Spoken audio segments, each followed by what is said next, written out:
स्थावर के जो 22 भेद बताए, 22 भेद बताने के बाद में सबसे पहले देखिए क्या किया, तो कि जीवों के 2 भेद बताए, जीवा मुक्ता संसारी, नहीं मुक्त और संसारी। संसारी जीव जो है वो वापिस 2 प्रकार के बताए, त्रस और स्थावर। पुनः स्थावर जीव जो है, उन स्थावर जीव के पृथ्वी काय, अपकाय, तेवकाय, वावकाय, वनस्पति काय, प्रत्येक वनस्पति काय और साधारण वनस्पति काय, इनके सूक्ष्म और बादर, इनके पर्याप्त और अपर्याप्त, इस प्रकार से कुल मिलाकर 22 भेद करके यहाँ पर बताने में आए। ये पहली गाथा के अंदर ये पृथ्वी काय, अपकाय, तेवकाय, वावकाय और वनस्पति काय जीव होते यहाँ तक की बात बताई। अब जब तक आत्मा अन्य के संग वाला रहेगा, अन्य की संगत में रहेगा, अन्य यानी क्या, पहले नंबर में कर्म, दूसरे नंबर में काया और तीसरे नंबर में कसाय। जब तक आत्मा के साथ में कर्म का संयोग है, जब तक आत्मा के साथ में काया का संयोग है और जब तक आत्मा के साथ में कसाय का संयोग है, वहां तक उसे संसारी कहा जाएगा। पूर्व में आत्मा शुद्ध थी और उसके बाद में अशुद्ध बनी, ऐसी बात नहीं। अनादि काल से आत्मा को कर्म भी लगे हुए हैं, कसाय भी लगे हुए हैं और काया का संयोग भी रहा हुआ। ये तीनों का संयोग आत्मा को अनादि काल से है। जैसे खिण के अंदर सोने के साथ में मिट्टी मिश्र होती है, उसको अग्नि आदि के प्रयोग के द्वारा सोना और मिट्टी को जिस प्रकार से अलग कर देते हैं, उसी प्रकार से आत्मा का मूल स्वभाव तो अपने स्वभाव में ही परिणमन करने का है, लेकिन फिर भी अनादि काल से आत्मा कर्म के साथ, काया के साथ और कसाय रूप उसके साथ में संसार का संयोग होने के कारण वो आत्म गुणों के अंदर रमणता करने की जगह पर संसार के अंदर जो उसके विपरीत गुण है, विपरीत स्वभाव है, और उसमें रमणता करता है। और ये प्रवृत्ति कब से चल रही है, तो कि अनादि काल से चल रही। जब तक कर्म, काया और कसाय ये 3 छूटेंगे नहीं, तब तक जीव 4 गति रूप संसार के अंदर परिभ्रमण करता ही रहेगा। काया पर ममत्व कर कर कसाय करता है और कसाय के द्वारा आत्मा कर्म का बंधन करता है। देखिए पूरी कड़ी से कड़ी जुड़ी हुई है। काया है इसलिए कसाय करना पड़ता है। जब जब जीव कसाय करता है तब तब वो जीव कर्म का बंधन किए बिना रहता नहीं। कदाच शरीर से भी न भटकता हो तो इंद्रिय और मन की चंचलता तो जो है उसे भटकाए बिना रहती ही नहीं। काया से कहीं पर कर्म का बंधन होता है तो कहीं पर मन के द्वारा कर्म का बंधन होता है। इसलिए बोलते हैं कि काया तो यहाँ पड़ी रह जाती है, लेकिन मन क्या करता है, वो भटकता ही रहता है। कर ऊपर तो माला फिरती, जीव फरे वन माही, चितड़ू तो चिहु दिसिए दौड़े, इन भजने सुख नाहि। हमारी हालत कैसी है? हाथ के ऊपर तो माला फिर रही है, लेकिन जीव जो है वो कहीं पर भी भटकता है। जीव फरे वन माही, वो जंगलों के अंदर भटकता है। चित्तड़ू तो चिहु दिसिए दौड़े, चित्त जो है वो चारों ओर दौड़ता है। वो मारवाड़ी के अंदर भजन है, मारो मर बांदर हो रहे थे तो घनी रे फदा का मारे। मन जो है बंदर है, कभी कहां पर और कभी कहां पर चला जाता है। जबकि आत्मा का स्वभाव जो रहा वह स्थिर है, लेकिन काया ने, कसाई ने और कर्म ने उसको अस्थिर बना दिया। केवली भगवंत तीर्थंकर परमात्मा की आत्मा भी जब तक काया में रहती है तब तक वो व्यवहार नहीं से संसारी कही जाती। निश्चय नहीं के हिसाब से सिद्ध के जो जीव है वो सिद्ध है, बाकी जितने भी है वो सब संसारी कहे जाते। साधु भी ऐसे देखने जाए तो संसारी ही, जरूर संसार से कुछ ऊपर उठकर है, लेकिन आए है तो संसारी। कहने का मतलब कर्म के कारण जीव चार गति में परिभ्रमण करते करते उन जीवों को ज्ञान ही नहीं होता है कि मैं आत्मा, मैं चेतन, तो मैं कर्म के कारण पिंजरे के अंदर पुराया हुआ हूँ, पिंजरे के अंदर कैद हुआ हूँ, कर्म के आधीन बनकर दिशा से भ्रमण कर रहा। इस प्रकार की कोई समझ जीव को प्राप्त होती ही नहीं, और ये समझ नहीं होने के कारण जीव का संसार का परिवर्तन यथावत चल रहा है।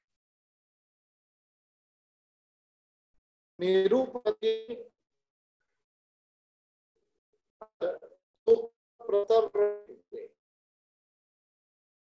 उसके ऊपर चार आकाश प्रदेश रहे हुए जो गाय के आंचल के आकार के, और चार नीचे, इस प्रकार से 8 रुचक प्रदेश रहे हुए। द्रव्य दिशा और विदिशा की उत्पत्ति का कारण यदि कोई है तो ये रहे हुए, यानी मेरू पर्वत के नीचे के भाग में हुए रुचक प्रदेश, और इन रुचक प्रदेशों के कारण दिशा और विदिशा का निर्माण होता है। 4 मूल दिशा है, पूर्व पश्चिम उत्तर दक्षिण। 4 विदिशा रही हुई है, ईशान अग्नि नैऋत्य और वायव्य, और फिर ऊर्ध्व और अधो दिशा। और इन 18 दिशा के अंदर, ये 10 दिशा के अंदर जीव भटक रहा है। इन संसार के अंदर 10 दिशा के अंदर जीव भटकता ही रहता है, भटकता ही रहता है, और उससे विराम प्राप्त करना है तो सिद्धि गति को पाना बहुत ही जरूरी। यानी जो आत्मा की और गति होती है वो संयमी या तो साधु कहे जाते, और जो शरीर के लिए ही गति करते रहते हैं वो संसारी कहे जाते। इसलिए साधु भगवंत जो है सब कुछ जैना पूर्वक करते, और जैना पूर्वक करने के कारण उन्हें कर्मों का बंधन होता नहीं। साधु देखिए, भोजन जैना पूर्वक करेगा, चलेगा जैना पूर्वक, खड़ा होगा जैना पूर्वक, सोएगा जैना पूर्वक, बोलेगा भी जैना पूर्वक, सब कुछ उसका होगा वो जैना पूर्वक होगा। हम भी जब जैना पूर्वक करना शुरू कर देंगे तो जीव को कर्म बंधन होगा नहीं। और कर्म बंधन से मुक्त होने के लिए हमें इन स्थावर काय को जानना है, क्योंकि विशेष करके हमारी जो विराधना होती है ना, वो इन एकेंद्रिय जीवों की विराधना सबसे अधिक मात्रा में होती है। बस उन विराधना में कितनी मर्यादा कर सकते हैं, उसको सोचने का प्रयत्न हमें करना है। और इसके लिए जब प्रयत्न करेंगे तो भव भ्रमण का अंत हुए बिना नहीं रहेगा। तो इस प्रकार से दूसरी गाथा के अंदर स्थावर के 5 भेद बताने में आए। अब वो 5 स्थावर जो है, उन 5 स्थावर के भेद कौन कौन से रहे हुए हैं, वो सारी बात अभी तीसरी चौथी आदि गाथा के अंदर बता रहे। तीसरी गाथा जो रही हुई है, फलिह, मणि, रयण, विद्युम, हिंगुल, हरियाल, मणसिल, रसिंदा, कणगाई, धाऊ, सेढ़ी, वन्य, अरणेट, टय, पलेवा, अभय तुरी उत्सव मट्टी पहाड़ जाइयोनेगा, सोवी रंजन लुणाई पुड़वी भियाई इच्छाई।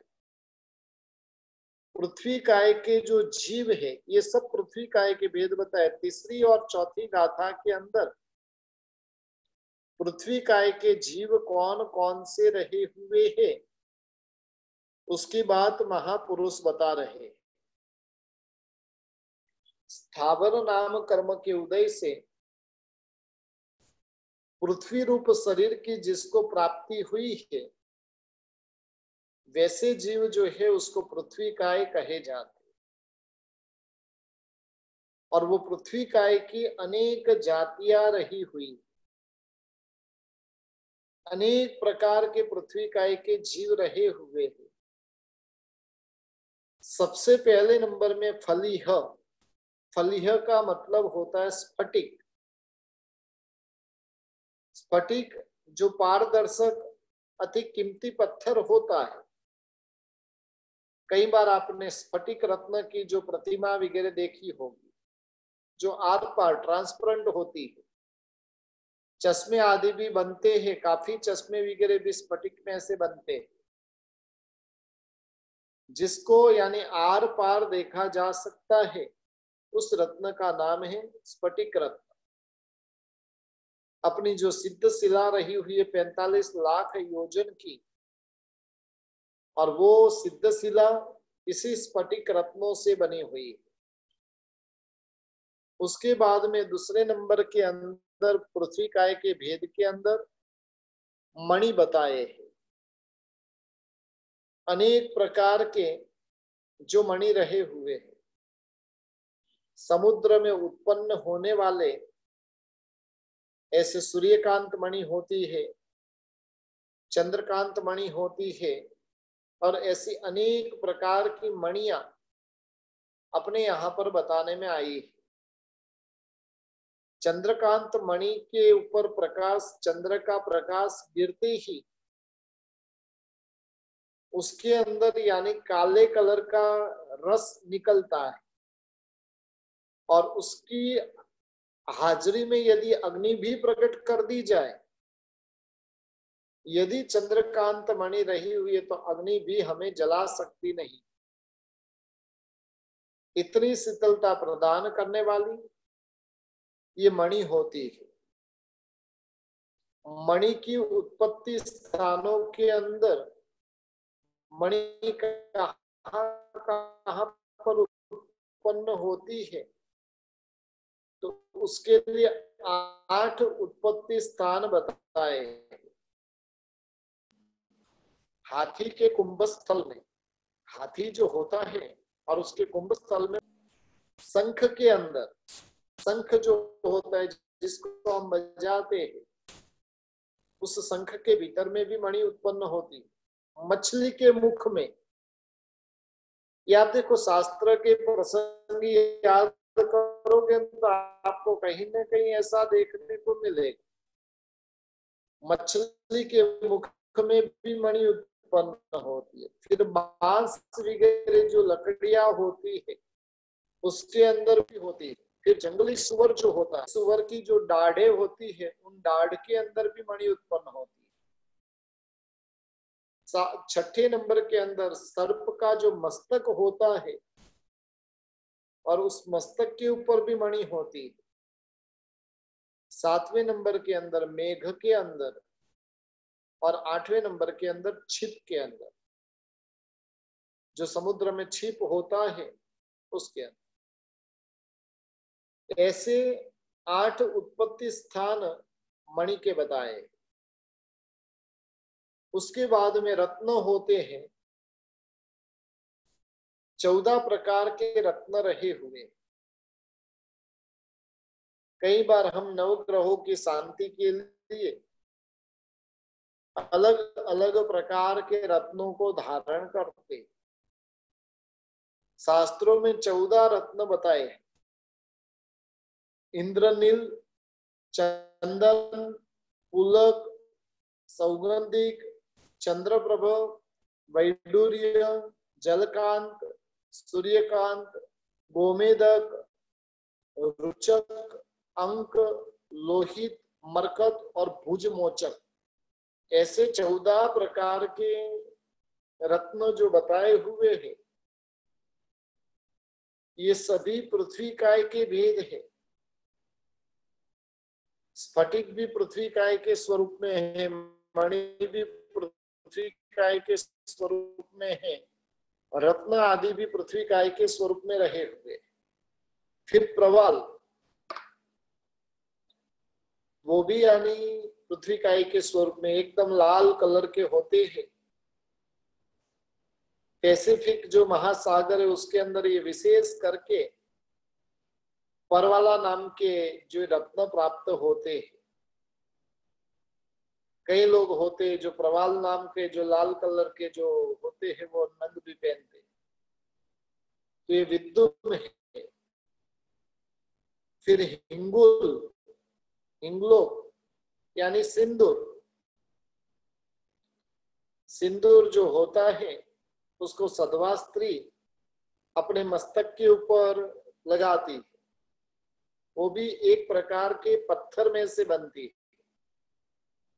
हालांकि वर्तमान में तो सिंदूर लगाने की प्रथा लगभग चली गई।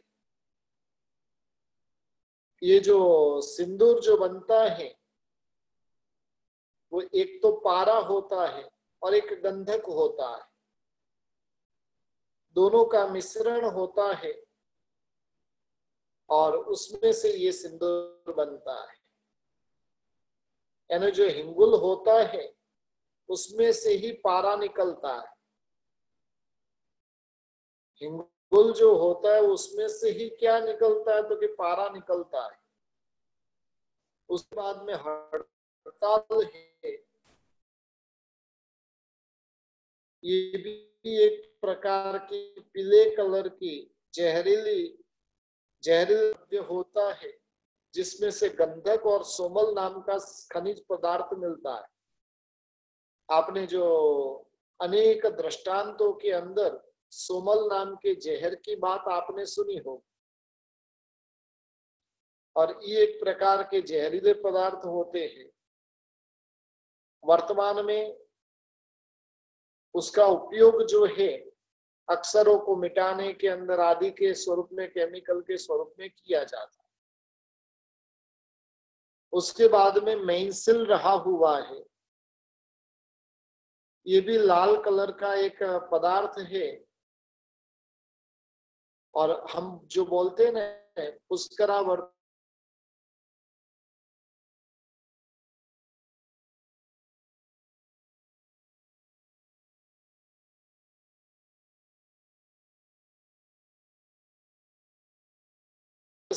यानी यही पत्थर है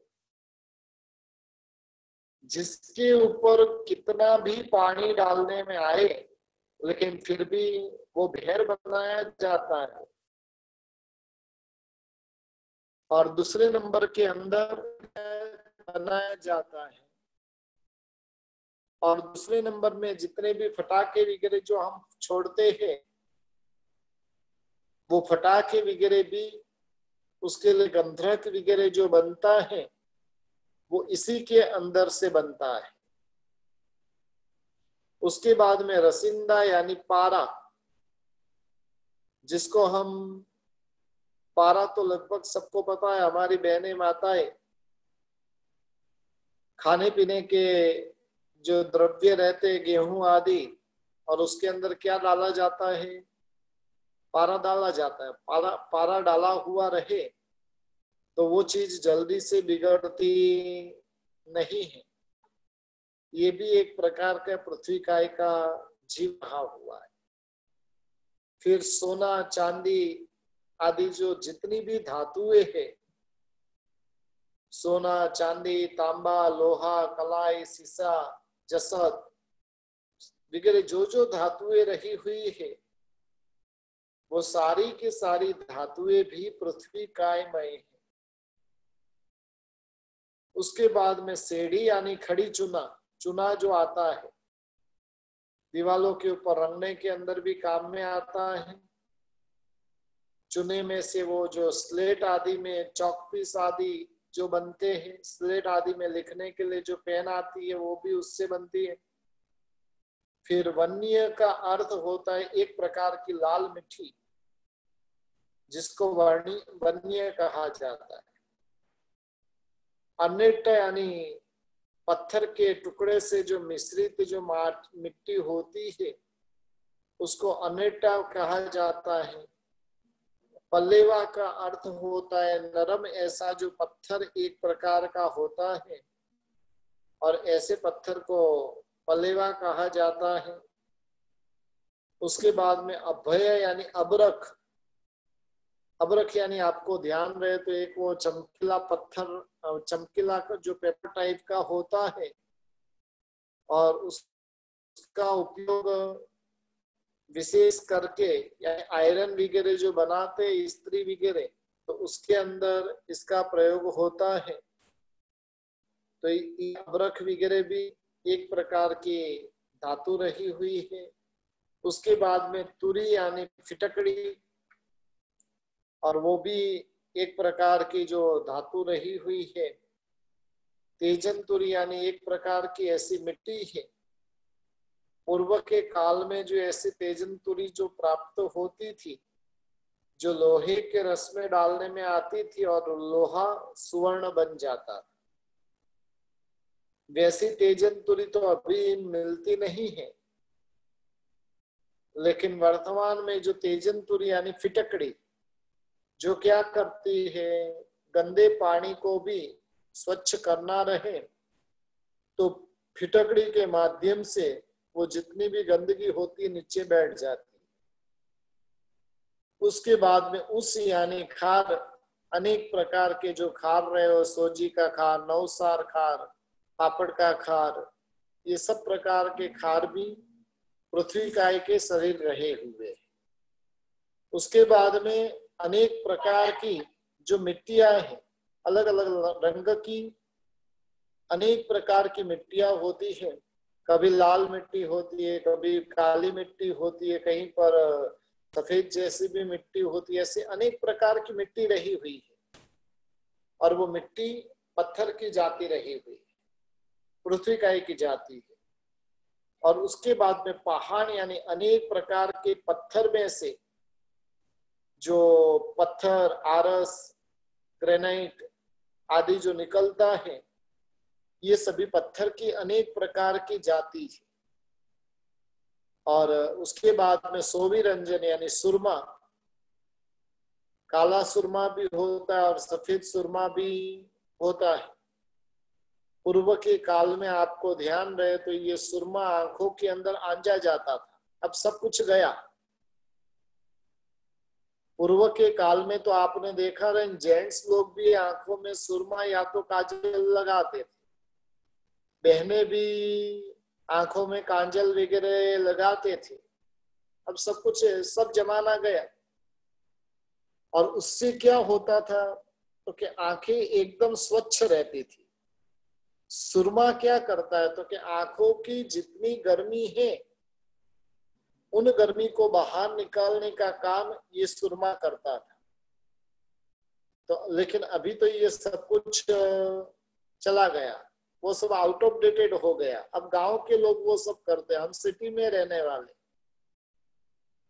बाकी काजल है, सुरमा है, जिसके माध्यम से आंखें एकदम साफ होती, और उसके बाद में नमक, अनेक प्रकार के, जो सेंधा नमक होता है, संचल होता है, बलवण होता है, ऐसे अनेक प्रकार के जो नमक रहे हुए हैं। समुद्र का जो खार होता है, और उस खार को सुखाकर उसमें से नमक बनाया जाता है। ये लगभग लगभग समुद्र के किनारे पे ये नमक बनने की प्रक्रिया होती है। वर्तमान में जो हमें नमक प्राप्त हो रहा है, वो तो लगभग लगभग सब डुप्लीकेट नमक की भूमिका है। मैंने काफी सालों पहले जब मैं पढ़ता था, तब हमने पढ़ा था कि नमक के अंदर मछलियों का पाउडर भी मिलाया जाता है। हड्डियों का पाउडर, मछली का पाउडर, ये सभी नमक के अंदर मिश्रित किया जाता है। बाकी मूलभूत यदि आपको शुद्ध नमक चाहिए तो आप सिंपल से है कि घर पे आखा नमक लेकर आओ और उसका चूरा करके फिर घर में वापरो। अभी की ये 4-5 महीने पहले की बात है। जो नमक आता है सेंधा नमक, वो लेने के लिए गया। अब जो नमक पिसा हुआ है वो 50 रुपया 55 रुपया किलो है, और आखा नमक, आखा पत्थर लेते तो 75 रुपया नमक। अब इतनी मजदूरी कर कर उसने पीसा है, वो पीसने का तो भाव लगा नहीं रहा, उल्टा पीसकर दे रहा है और 20 रुपया कम में दे रहा है। एक कैलकुलेशन आप लगाइए, आखा नमक का पत्थर जो मिल रहा है वो 75 रुपया, और पिसा हुआ नमक मिल रहा है वो 55 रुपया। सोचना पड़ेगा कि कहीं ना कहीं कुछ ना कुछ उसके अंदर मिश्रित हुआ है। इस प्रकार से पृथ्वी काय के ऐसे अनेक भेद रहे हुए हैं। ये सब खान में से निकलते हैं तो उसके अंदर जीव होते हैं। कई चीजें ऐसी है कि खान में से निकलने के बाद में भी उसके अंदर जीव होते हैं। नमक तो जैसे है तो सचित नमक भी हम बोलते हैं और अचित नमक भी बोलते हैं। सचित नमक के अंदर जीव रहा हुआ रहता है, अचित नमक के अंदर जीव होता नहीं। कई लोगों के अंदर दिमाग में ये बात समझ में आती नहीं है कि पृथ्वी काय में भी जीव रहे हुए हैं। पृथ्वी काय की जीव जो है वो स्वयं के जैसे बीज अंकुर उत्पन्न करने की शक्ति धारण करते हैं। जैसे पत्थर की खान होती है और उन पत्थरों में से पत्थर निकालते जाए, ग्रेनाइट है, मार्बल है, निकालते जाए, और फिर भी उसमें नया नया पत्थर उत्पन्न होता ही रहता है। पहाड़ जो होता है वो पहाड़ भी बढ़ता है, यानी पर्वत के अंदर भी ये पृथ्वी काय के जीव रहे हुए हैं। और इस प्रकार से कई लोगों के दिमाग में ये बात बैठती नहीं है कि भाई इसमें जीव कैसे, लेकिन जिन शासन उसको सिद्ध करके देते। आप देखिए जितनी भी पत्थर की फैक्ट्रियां, वहां से कितने ही सालों से उधर से पत्थर निकाला जा रहा है, लेकिन फिर भी वहां से अमुक अमुक प्रकार के वापिस पत्थरों की वृद्धि होती है और वो पत्थर और प्राप्त होते जाते। जिस प्रकार से पत्थर में जीव है, उसी प्रकार से पारा वगैरह जो रहा हुआ है उसमें भी जीव रहा हुआ। पारा के अंदर मैथुन संज्ञा जो होती है बहुत प्रबल होती है। पारा के अंदर स्त्री के प्रति की जो मैथुन संज्ञा होती है वो भयंकर होती है। पूर्व के काल के अंदर पारा को निकालने के लिए क्या करते थे पता है? एक सुंदर कन्या होती थी, वो 16 श्रृंगार सजती थी, तीव्र वेगी घोड़ा के ऊपर उसको बिठाने में आती थी, और उसके बाद में स्त्री वो कुएं के अंदर दृष्टिपात करती थी, घोड़े को दौड़ाने में आता था, और स्त्री के परछाई से कामातुर युवान के जैसे पारा जो है कुएं में से उछल कर कर बाहर आता था। यानी हम जब पढ़ते थे तब हमें ये बात बताई गई थी कि इस प्रकार से पारा निकाला जाता था जमीन में से। यानी पारा क्यों स्त्री को ऐसे, स्त्री को देखकर क्यों आ गया, तो इसमें मैथुन संज्ञा पड़ी हुई। यदि पारा में जीवत्व नहीं होता तो उसके जैसे उछलता नहीं था। पत्थर जो होता है और उसको भी पानी का निरंतर सिंचन करते रहते तो वो भी बढ़ता जाता है। इस प्रकार से पृथ्वी काय के जीव जो है, पृथ्वी काय जो रहा हुआ उसके अंदर भी जीव रहा हुआ है। हालांकि इस बात को जैन दर्शन को छोड़कर अन्य कोई भी दर्शन स्वीकार करता नहीं, क्योंकि बाकी दर्शन के पास में केवल ज्ञान है नहीं, जबकि जैन दर्शन के पास में केवल ज्ञान रहा हुआ है। और केवली भगवंत हमें बताते हैं कि नहीं, पृथ्वी काय के अंदर भी जीव रहे हुए हैं। अब और भी जो पृथ्वी काय के संबंध में विशेष